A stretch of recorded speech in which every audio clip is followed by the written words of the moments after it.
Nirmala Panta's innocent walk into the evening shadows ended in tragedy. Arjun Thakuri was dragged in as the easy suspect.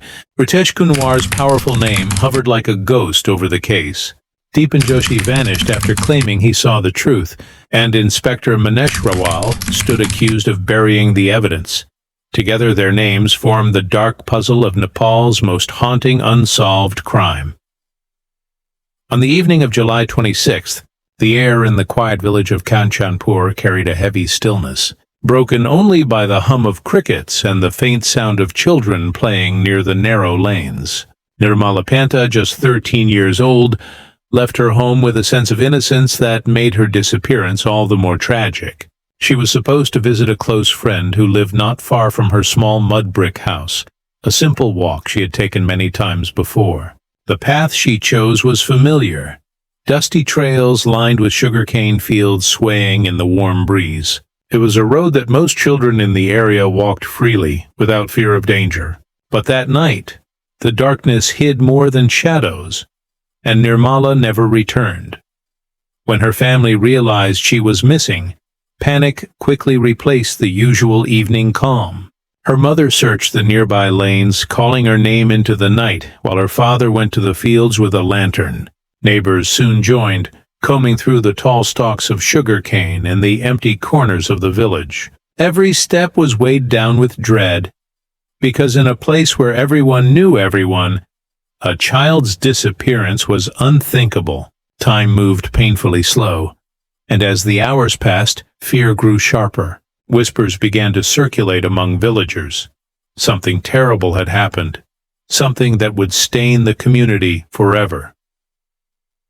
By the break of dawn, the search turned into a grim discovery. Nirmala's body was found near a sugarcane field, concealed by weeds, as though someone had tried to hide the crime under the cover of night. The sight shocked those who saw it. Her life had been brutally cut short. The small village that once felt safe was suddenly filled with terror and suspicion. People gathered in silence, their faces pale as though they themselves had lost a child. Her death was not just a tragedy, but a wound that pierced the heart of the entire community. When the authorities arrived, their presence brought little comfort. Instead of reassurance, there was confusion and chaos. The police cordoned off the area, but the way they handled the scene raised more doubts than answers. Evidence was moved carelessly, footprints were trampled, and curious onlookers were allowed far too close. In those first critical hours, crucial details may have been lost forever. Families whispered to one another that the investigation seemed rushed, as if the police wanted to finish the matter quickly instead of uncovering the truth. The news spread beyond Kanchanpur, reaching nearby towns and igniting a wave of anger. How could such a brutal crime happen in a quiet village? Who could be capable of targeting a child so mercilessly? The people demanded answers, but none were given. Instead, suspicions grew heavier, casting shadows over every familiar face.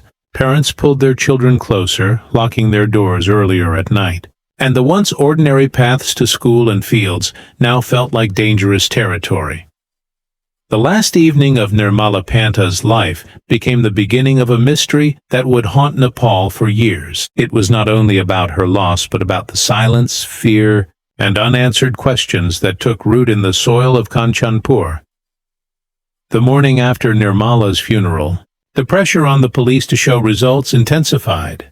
Crowds gathered outside the station, demanding that the killer be found. Under immense scrutiny, the investigators rushed to announce a suspect. Their eyes turned toward Arjun Thakuri, a young man in his 20s who had long been known in the village for petty crimes and reckless behavior. He had a reputation for theft and drinking, and for many, it was easy to believe he could have been involved in something sinister.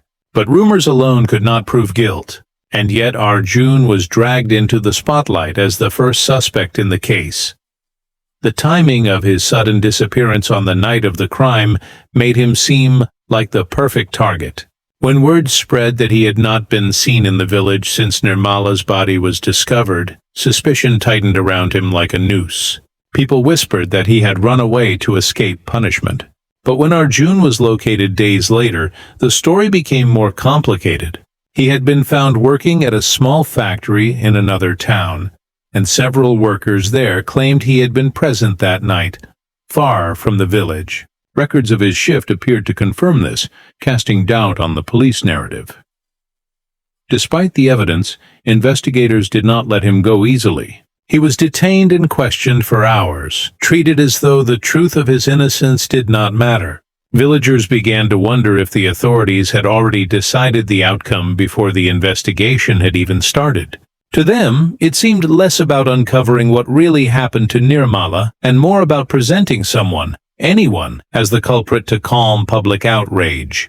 This premature fixation on Arjun weakened trust in the system and created a new fear. That the real killer was still free, hidden among them.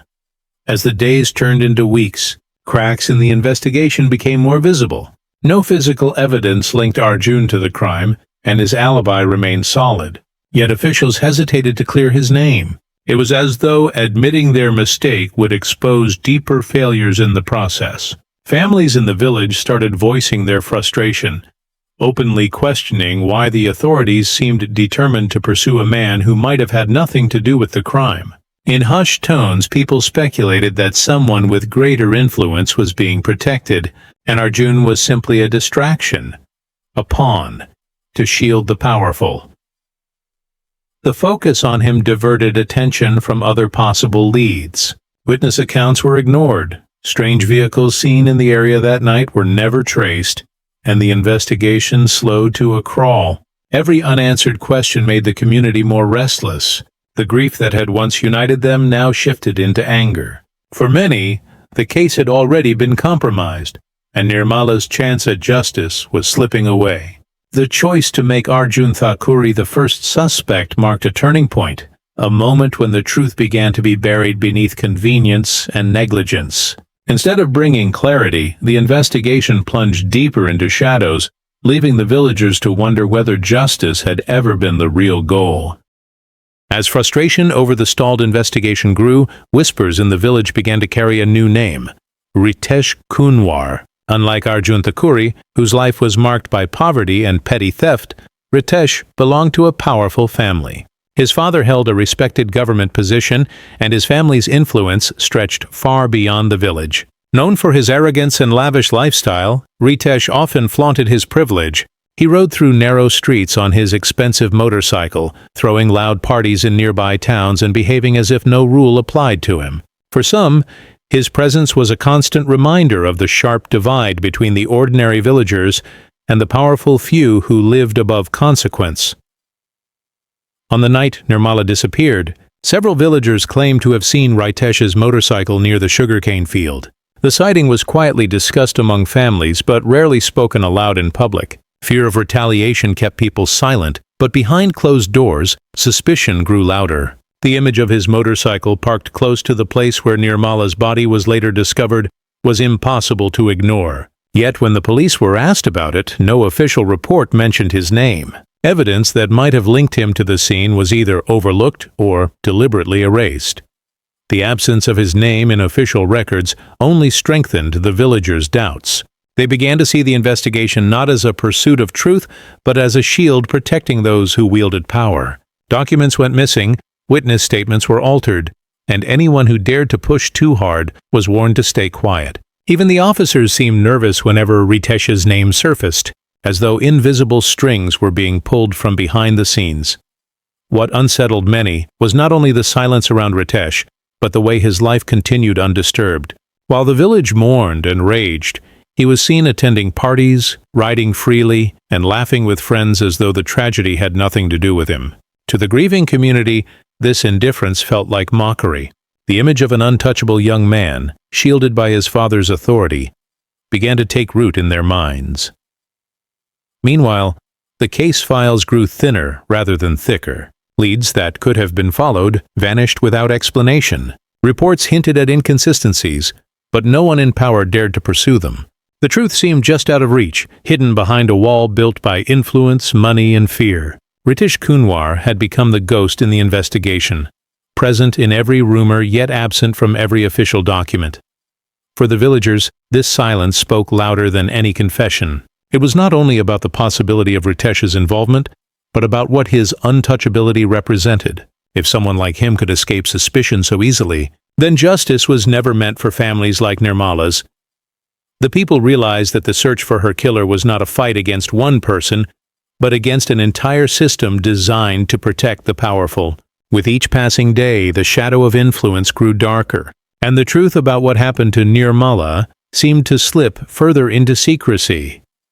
Just when the investigation seemed to be sinking into silence, a new name surfaced, offering a faint spark of hope. Deepan Joshi, a man in his 30s who lived on the outskirts of the village, came forward with a story that immediately caught attention. He claimed that on the night of Nirmala's disappearance, he had been returning from work when he saw someone dragging a young girl toward a vehicle near the sugarcane fields. The description was vague, but the detail that a vehicle was involved stood out. It was a clue that connected to the rumors about Ritesh Kunwar's motorcycle and the whispers of other vehicles being seen in the area. For the villagers, Deepan's account was the first sign that the truth might finally break through the wall of silence. But almost as soon as his story surfaced, things began to unravel. Deepan was asked to give a formal statement to the police, yet delays kept piling up. Days passed without his testimony being officially recorded, and in that time, his behavior changed. Neighbors noticed he grew restless, constantly looking over his shoulder, as if he feared he was being followed. Some said he confided that people had warned him to stay quiet, while others believed he realized too late that speaking up might put his life at risk. Then, without warning, Deepan vanished. His bicycle was later found abandoned near the Mahakali River, its frame half buried in mud as though left in haste.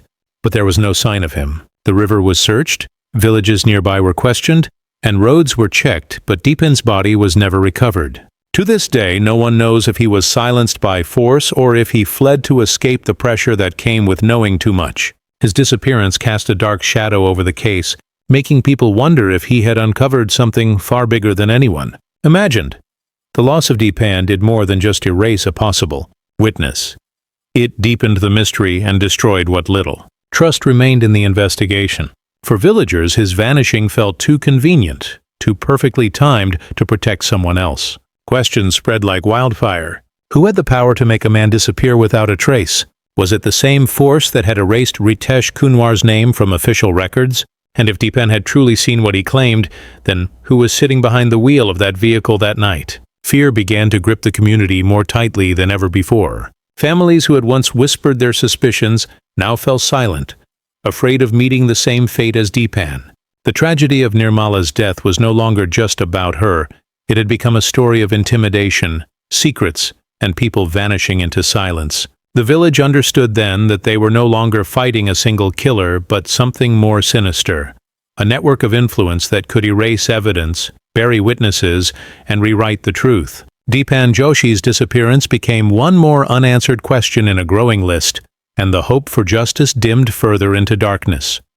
Years passed, yet the memory of Nirmala Panta's case continued to haunt Nepal. Her name became etched into the collective conscience of the nation, not just as a young girl who lost her life, but as a symbol of how justice can be stolen by silence and corruption. The sugarcane fields where her body was discovered remained a chilling reminder of how fragile safety was, even in the most familiar places. For her family, every day was another reminder of their unanswered questions, of doors that closed before they could find out the truth. The police, pressured to show results, eventually produced more suspects, but each time the accusations seemed shallow and built on shaky ground. At one point, Inspector Manesh Rawal, who had overseen key parts of the case, became the center of controversy. It was revealed that crucial evidence had been mishandled under his watch, and records had been altered without explanation. Some believed he had deliberately sabotaged the investigation, either out of incompetence or because he was shielding someone powerful. Still, nothing concrete was ever proven, and he quietly moved on from the case, leaving behind even more suspicion. Meanwhile, the identity of Nirmala's killer became less important to the authorities than protecting their image. Rumors swirled that influential names were involved, figures who could not afford to be exposed. Theories emerged suggesting multiple people had played a role in covering up the crime, from local officials to higher powers. Yet no one was ever convicted. Each time a new lead surfaced, it ended in a dead end.